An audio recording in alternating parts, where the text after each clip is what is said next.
ఇచ్చిన పిలుపుకు తెలంగాణ ప్రదేశ్ కాంగ్రెస్ కమిటీ అధ్యక్షుడు మహేష్ కుమార్ గౌడ్ గారు రాష్ట్ర వ్యాప్తంగా పిలుపునివ్వడం జరిగింది.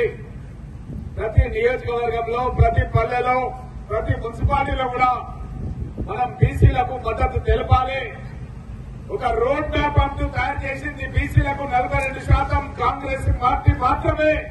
ఆ రోడ్ మ్యాప్ ను విజయవంతం చేయడానికి తెలంగాణ రాష్ట్ర సాధనకు ఏ విధంగా అయితే వ్యూహరచన చేసినామో ఆ విధంగానే వ్యూహరచన చేస్తున్నాం. అందులో భాగంగానే కామారెడ్డి డిక్లరేషన్ అనేది పెట్టినాం. ఆ తర్వాత చట్టసభ లోపల అది బీజేపీ కావచ్చు, బీఆర్ఎస్ కావచ్చు, ఎంఐఎం కావచ్చు, అన్ని పార్టీల మద్దతు కూడగట్టినాం.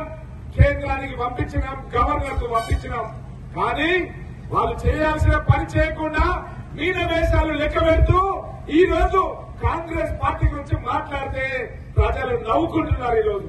ఈ రోజు మేము చేసిన పని మేము చేస్తాం, మీరు చేసిన పని మీరు చేయండి. ఆ రోజు శాసనసభలో గౌరవ ముఖ్యమంత్రి రేవంత్ రెడ్డి గారు చెప్పారు, మీ బీజేపీ పార్టీ ఎమ్మెల్యేలు మీరు ప్రధానమంత్రితో అపాయింట్మెంట్ తీసుకోండి, రాష్ట్రపతితో అపాయింట్మెంట్ తీసుకోండి, మేమంతా రావడానికి సిద్ధంగా ఉన్నాం. 42% బీసీలకు రిజర్వేషన్ ఇవ్వడానికి కాంగ్రెస్ పార్టీ ప్రభుత్వం సిద్ధంగా ఉందని చెప్తే ఎవరు కూడా ఈ రోజు వరకు అపాయింట్మెంట్ తీసుకోకపోగా మేము రాష్ట్రపతిని అడిగితే అపాయింట్మెంట్ చేయలేదు, అదే ప్రధానమంత్రి అడిగితే అపాయింట్మెంట్ చేయలేదు. జంతర్ మంతర్ దగ్గర జాజుల శ్రీనివాస్ అని చెప్పి ఈ రోజు ఎవరైతే మన బీసీల ఐక్య కార్యాచరణ సమితి గురించి తను పిలుపునిచ్చి అన్ని పార్టీల మద్దతు కూడగట్టిందో ఆయన ద్వారా చెప్పించినాం. మేము పిలిస్తే పార్టీ అంటారు, మీరు పిలిస్తే పార్టీ అన్నారు. కాబట్టి మీరే పిలవండి, అన్ని పార్టీలను పిలవండి, పిలిచి మీరు సమావేశం ఏర్పాటు చేయండి అని చెప్పి జాజుల శ్రీనివాస్ కి మా యొక్క ముఖ్యమంత్రి మహేష్ కుమార్ గౌడ్ గారు పిసిసి అధ్యక్షులు చెప్తే అన్ని పార్టీల కార్యాలయానికి వెళ్లి జాజుల శ్రీనివాస్ కోరిండు, మీరందరూ కూడా జంతర్ మంతర్ కు రండి, మనం ఢిల్లీలో మన బాణి వినిపిస్తాం అంటే ఆ రోజు బీజేపీకి సంబంధించిన ఎంపీలు ఎవరు రాలేదు, మన రాష్ట్రం నుంచి ఉన్న వాళ్ళు రాలేదు, మన రాష్ట్రం నుంచి రాజ్యసభ సభ్యులు రాలేదు, టీఆర్ఎస్ పార్టీకి సంబంధించిన వాళ్ళు. ఆ రోజు రేవంత్ రెడ్డి గారు, మహేష్ కుమార్ గౌడ్ గారు దేశవ్యాప్తంగా ఉన్నటువంటి ఇండియా కూటమికి సంబంధించిన ఎంపీలను, ఫ్లోర్ లీడర్లందరినీ కూడా జంతర్ మంతర్ దగ్గరికి 2 సార్లు సమావేశానికి రప్పించినాం. ఆ సమావేశం లోపల మా నాయకులు ఇక్కడ ఉన్నటువంటి వాళ్ళు హనుమంతు ముదిరాజ్ గాని, అదేవిధంగా లాల్ కృష్ణ గాని, ఇంకా చాలా మంది బీసీ నాయకులంతా కూడా ఢిల్లీకి వచ్చినారు. ఢిల్లీలో కూడా మేమంతా కూడా అక్కడ జంతర్ మంతర్ దగ్గర దీక్ష శిబిరంలో ఇక్కడే కూర్చున్నాం. దానికి ఆ నాయకులు ఎవరు రాలేదు. ఈ రోజు కనీసం కోర్టులో ఇంప్లీడ్ కావాల్సినటువంటి బాధ్యత ఉండే బీజేపీ కానీ, బీఆర్ఎస్ కానీ కోర్టులో కేసులో కూడా ఇంప్లీడ్ కాలేదు. మరి ఇక్కడ ఓడిపోతే సుప్రీంకోర్టులో కూడా ఇంప్లీడ్ కావాల్సిన బాధ్యత ఉండే, అక్కడ కూడా ఇంప్లీడ్ కాలేదు. కాబట్టి కాంగ్రెస్ పార్టీ చిత్తశుద్ధిని ఎవరు కూడా శంకించాల్సిన అవసరం లేదు. మన దేశానికి స్వాతంత్ర్యం తీసుకొచ్చినటువంటి పార్టీ కాంగ్రెస్ పార్టీ, తెలంగాణ రాష్ట్రానికి ఇచ్చినటువంటి పార్టీ కాంగ్రెస్ పార్టీ. తప్పకుండా బీసీలకు 42% రిజర్వేషన్ ఇస్తాం. ఒకవేళ బీజేపీ ఇవ్వకుంటే వచ్చే ఎన్నికల లోపల బీజేపీ మెడలు వచ్చి రాహుల్ గాంధీ గారిని ప్రధానమంత్రి చేసుకుని బీసీలకు చట్ట సభల లోపల అది రాజకీయంగా కానీ, ఉద్యోగ పరంగా కానీ, అడ్మిషన్స్ వల్ల కానీ, విద్యాపరంగా కానీ తప్పకుండా బీసీలకు ఇస్తాం. ఇదంతా కూడా రాహుల్ గాంధీ గారు ఆలోచన విధానం. రాహుల్ గాంధీ గారు ఒక 4000 కిలోమీటర్లు కన్యాకుమారి నుంచి కాశ్మీర్ వరకు మండు టెండల్లో, మంచు కొండల్లో ఎవరు చేయనటువంటి సాహసం, ప్రపంచంలో కూడా ఎవరు చేయనటువంటి సాహసాన్ని ఒక పాదయాత్ర చేసిండు.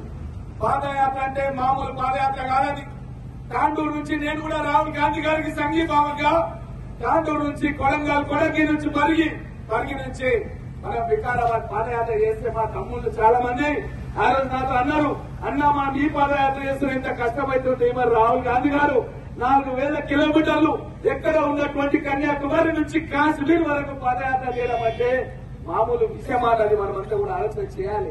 రాహుల్ గాంధీ గారి కుటుంబం అంటే ఏంది? తన తండ్రిని చంపిరు. దేశ ఐక్యత గురించి పోరాడుతుంటే రాహుల్ గాంధీ గారి తండ్రి రాజీవ్ గాంధీ గారిని తమిళ ఉగ్రవాదులు అంతం చేసిర్రు. అదేవిధంగా రాజీవ్ గాంధీ గారి తల్లి ఇందిరా గాంధీ గారిని అప్పుడు దుర్గా మాతాని కూడా వాజ్పేయి గారు కూడా కొనియాడడం జరిగింది. అట్లాంటి ఇందిరా గాంధీ గారు కూడా దేశ ద్రోహులు అంతం చేయడం జరిగింది.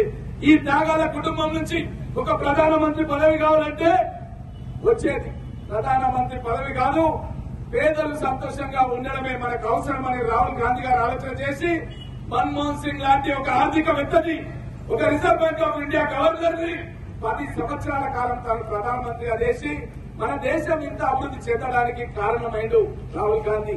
అలాంటి రాహుల్ గాంధీ ఈ యొక్క భారత్ జోడో యాత్ర లోపల ఎన్నో కుల సంఘాలను, ఎన్నో రాజకీయ పార్టీలను, ఎంతో మంది మేధావులను కలిసి వాళ్ళ ఆలోచనలన్నీ కూడా తెలుసుకొని తాను ఆలోచనలు ఏంటంటే బీసీలకు మనం రాజకీయంగా, ఆర్థికంగా, విద్యాపరంగా రిజర్వేషన్ కల్పించాలన్న నిర్ణయానికి వచ్చి మల్లికార్జున ఖర్గే జాతీయ అధ్యక్షుడి నేతృత్వంలో అగ్రస్థాయి లోపల ఒక కమిటీ వేసి ఆ కమిటీలో నిర్ణయం చేసి దానికి తెలంగాణ రాష్ట్రాన్ని రోల్ మోడల్ చేయాలని రాహుల్ గాంధీ గారు నిర్ణయం చేసి మాకందరికి కూడా దిశ నిర్దేశం చేయడం జరిగింది.